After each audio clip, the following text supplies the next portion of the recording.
Coffee with Crystal. Grab a cup of coffee and join me as we discuss pursuing our dreams. Today I'd like to ask you, what are your dreams? Are you following them? And if not, why? I also want to take some time to encourage you to follow your dreams or reconsider what they are and if you need to change them. And we'll get into that in a little bit. So just to explain, my dream started very early on. I have known that I wanted to be a writer since I was in fourth grade. And I can remember this very vividly because my fourth grade teacher had an assignment where she gave us mannequins and we had to dress the mannequins up to be whatever we wanted to be when we grew up. And I remember my first reaction was that I wanted to dress mine up as an author. But then I started to doubt myself. Who wants to be an author? What would that look like? It just seemed weird. I imagined this, writer sitting by herself in a corner in the dark, and she just seemed very lonely. And it didn't seem like a career that a lot of people would understand. And this is also at a time where self-publishing was non-existent. And I just couldn't do it. I couldn't bring myself to dress my mannequin up as an author. And when the assignment was due, we had to turn in our mannequins, and we had an open house where parents could walk around and look at what all the students had done to their mannequins. And I remember being very disappointed with myself because I knew at that moment that I should have dressed mine up as an author like I wanted to. And so I also knew at that moment of disappointment gave me a lot of clarity. It made me realize that nothing would get in my way of pursuing my dream. So really want to take some time here and pause for a second for you. Did you have your dream very early on? Were you passionate about it? Or have you recently become passionate about something? And you really need to take a look at, why is that your passion? Is this something that you should be following, and what's getting in your way? At that point in my life, thinking about what other people would think of me is what got in my way. And we'll come back to that again in a little bit. So I did pursue my dream of becoming a writer.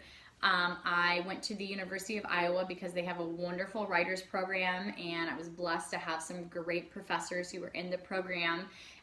But also at that time, once again in my life, I started thinking, well, what else can I do? Because I knew that I couldn't just write. I couldn't just graduate from college and write and make nothing.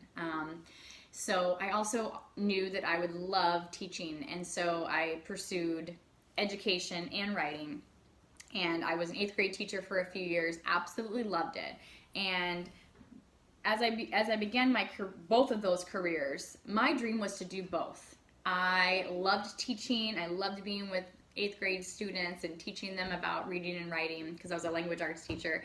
And I also knew I wanted to write. So the way I was trying to make it work at that time is I would wake up at 5 o'clock in the morning, work on my first book, Shackled Heart, and then I would go to school all day, work, come home, lesson plan and grade, do it all over again. And on weekends I would work on my books a little bit, but I also had lots and lots of grading to do, especially since I taught language arts. Over the summer I did spend more time on my book, and for those first couple summers I would reread that draft of Shackled Heart and go, oh my gosh, this is so terrible. But what did I expect? Because waking up at 5 o'clock in the morning did not produce my best creative self. And so several years into teaching, I knew that I couldn't do both anymore like I wanted to, because my writing wasn't getting any better, and I didn't have time to go to conferences. I didn't have time to send out query letters because my draft wasn't even ready yet. And my husband and I had to have these conversations about what I would do.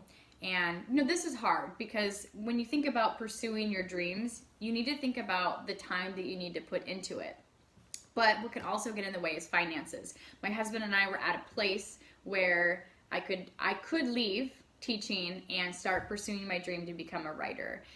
But that's not always the case. So you need to reevaluate your finances. You need to reevaluate timing. Is this the right time to put your all into your career?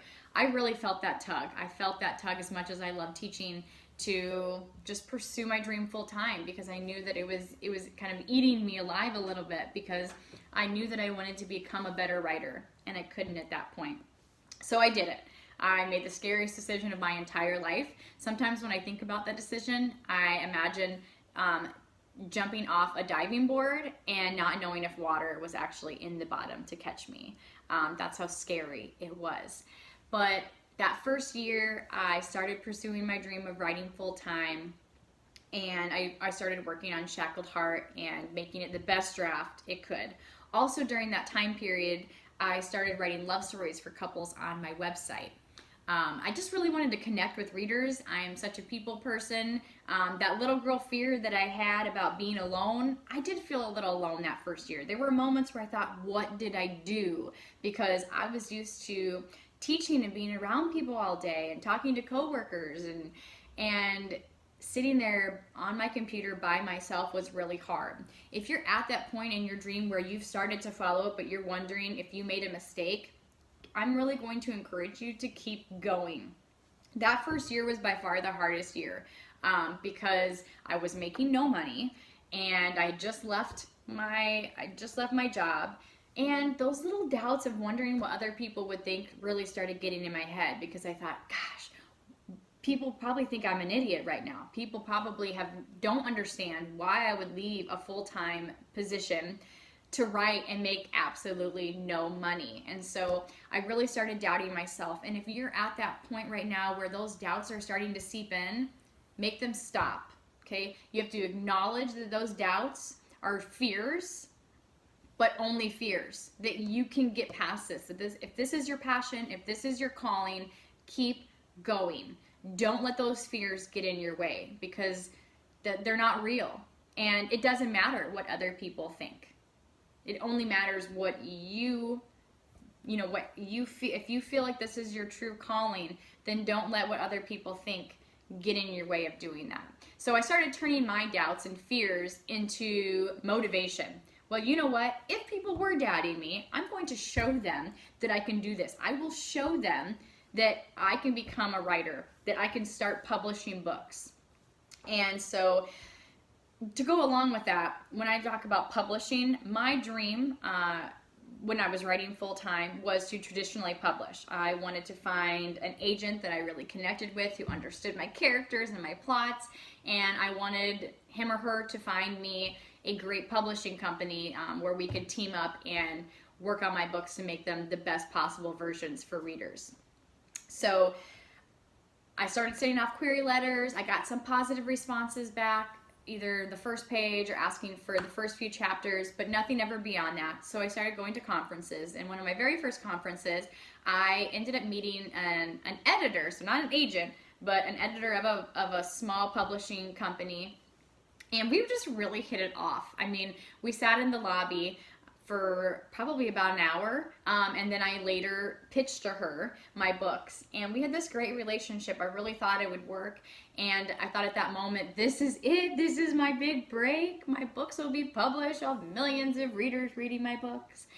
And I got home, I sent her my draft. She liked it, but she wanted me to increase the heat level. So for those of you who aren't familiar with romance, heat level means like the sexual tension between the characters. So I increased the heat level a little bit, sent the draft back again. She liked it, had some tweaks, but also wanted me to increase the heat level. By the third time she asked me to increase the heat level, I knew it wouldn't work.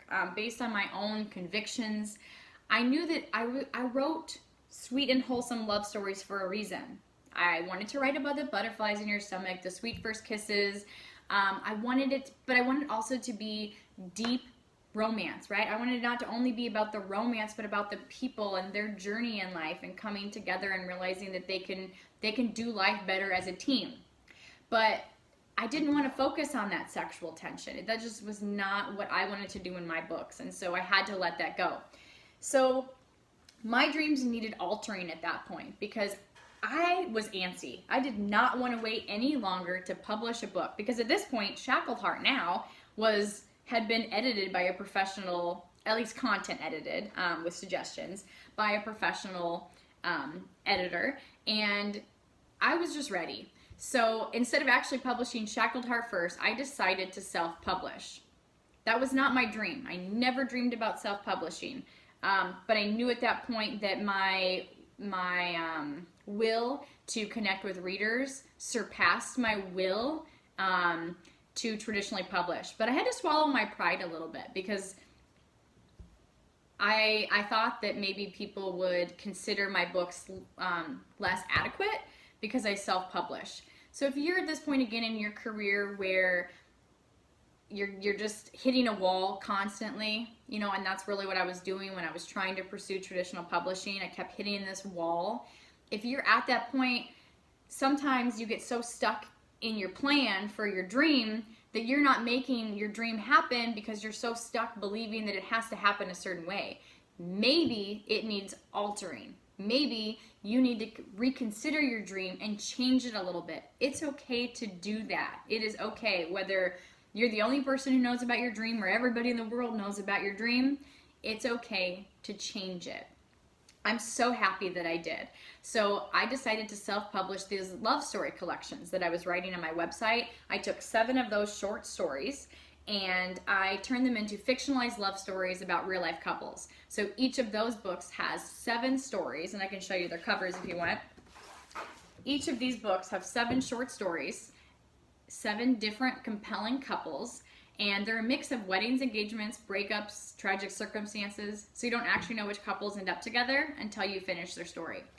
Completely Captivated and Completely Yours were never part of my plan, but I'm so glad that I wrote these books, and I actually plan on writing these collections throughout the rest of my career because they're so much fun. I sit down and I interview couples, I get their story, and then I make them the hero and heroine of their own love stories. And I get a lot of people who don't typically like romance who like to read these books because they're actually based on real people.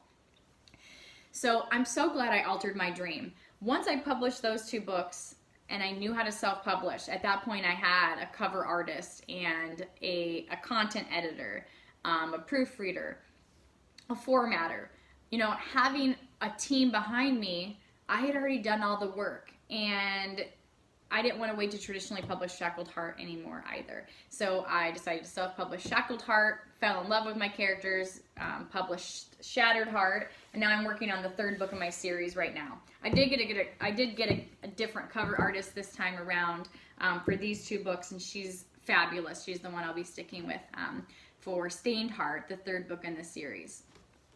So really take a look at your own dreams.